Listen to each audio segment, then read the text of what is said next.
Hello and welcome to this session. This session we'll be looking at wound healing. So wound healing is a complex and highly coordinated biological process that the body undergoes to repair damaged or injured tissues. It involves four processes that are abbreviated as HIPAR: hemostasis, inflammatory process, proliferative, and remodeling process. So starting with the first one, which is hemostasis. Hemostasis is the initial response to tissue injury and aims to stop bleeding and also to minimize blood loss. Blood vessels here, they normally constrict to reduce blood flow, and platelets will form a clot to seal the wound temporarily. So this stage occurs in all the three types of wound healing. Could it be first, second, or third intention? In inflammatory phase, this phase involves the body's response to injury, focusing on clearing the debris, preventing infection, and initiating the healing process. So white blood cells, particularly the neutrophils in acute inflammation and macrophages in chronic inflammation, migrate to the wound to remove foreign materials and pathogen. Inflammation occurs, leading to the clinical manifestations of redness, warmth, swelling, pain, and loss of function. This phase occurs in all types of the wound healing: first, second, and third. Remember, a link on differences between acute inflammation and chronic inflammation will be popping up. You can review the 10 differences between acute inflammation and chronic inflammation. Proliferative phase is the third phase, and in this phase, it is characterized by tissue repair and formation of new tissue. So during this phase, we have three processes that normally occur. First, with angiogenesis, and angiogenesis is the formation of new blood vessels, and these new blood vessels are formed in order to supply oxygen and nutrients to the new cells, new developing cells. Next, we have fibroplasia, and in fibroplasia, we have fibroblasts that will produce collagen. Remember, collagen is the main structural component or protein in the connective tissue. And then lastly, we have epithelialization. Okay, epithelial cells migrate across the wound surface to cover it. So we have formation of new epithelial tissue. So this phase occurs also in all the three phases. The fourth stage is remodeling phase, also referred to as maturation phase. And from the word maturation, this process is a prolonged phase during which the tissue gradually becomes stronger and more like the surrounding healthy tissue.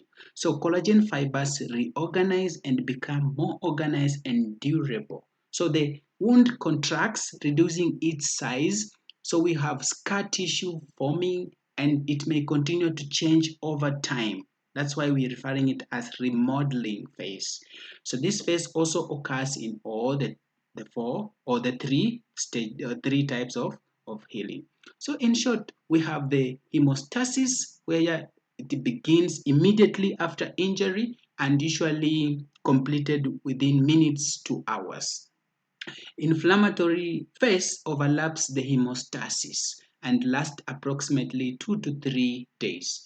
Proliferative phase starts within a few days of the injury and continues for about 3 to 24 days. And lastly, remodeling may start within weeks of the injury and can last for several months to years. On the types of wound healing, we have first intention, second intention, and third intention. So you find that first intention is also referred to as primary intention. So in primary intention healing, the wound edges are well approximated and closed surgically with minimal tissue loss. So you find that when you compare the first type of healing in the different phases or stages of wound healing, as all the wounds, you find that hemostasis occurs to stop bleeding. So hemostasis will also occur in first intention. Inflammatory process is present but typically less pronounced due to minimal tissue damage. The process of the proliferative phase progresses rapidly with collagen synthesis and epithelialization. And lastly, for remodeling, you find that the scar formation continues to mature over time, often resulting in minimal scarring. Second intention is also referred to as secondary intention. So here, healing occurs when there is significant tissue loss. Okay, so there's contamination. Also, is or an open wound left just to heal naturally. When you look at hemostasis here, hemostasis is essential also here to stop bleeding. Inflammation will be more pronounced here compared to primary intention due to the extent of tissue damage or contamination. For proliferative phase, there is formation of the granular tissue here, okay, and it starts from the bottom up to the outside or the upper part.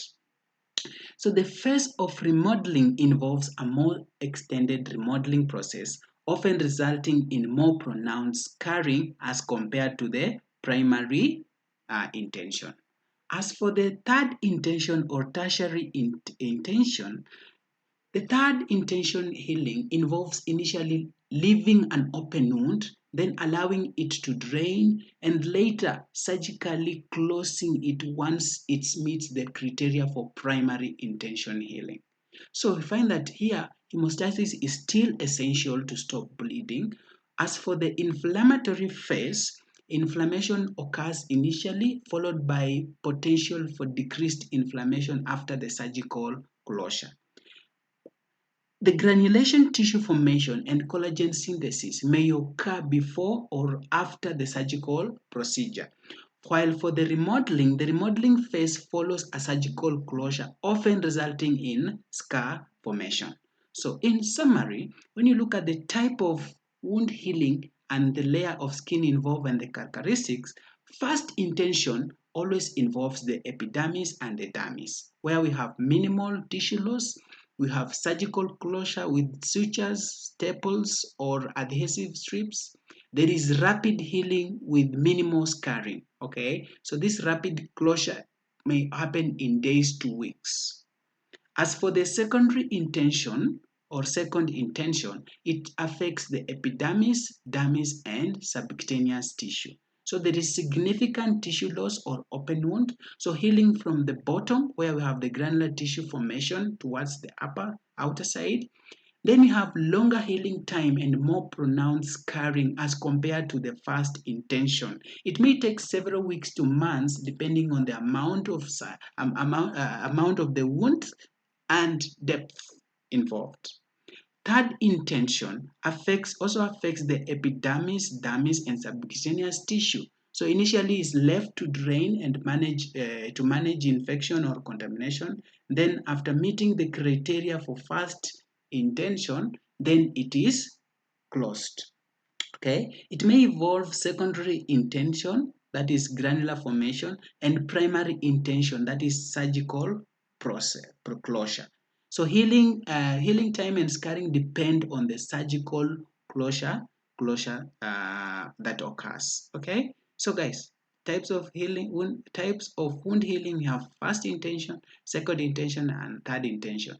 Stages of wound healing, we have HIPRA, hemostasis, inflammatory, proliferative, and remodeling.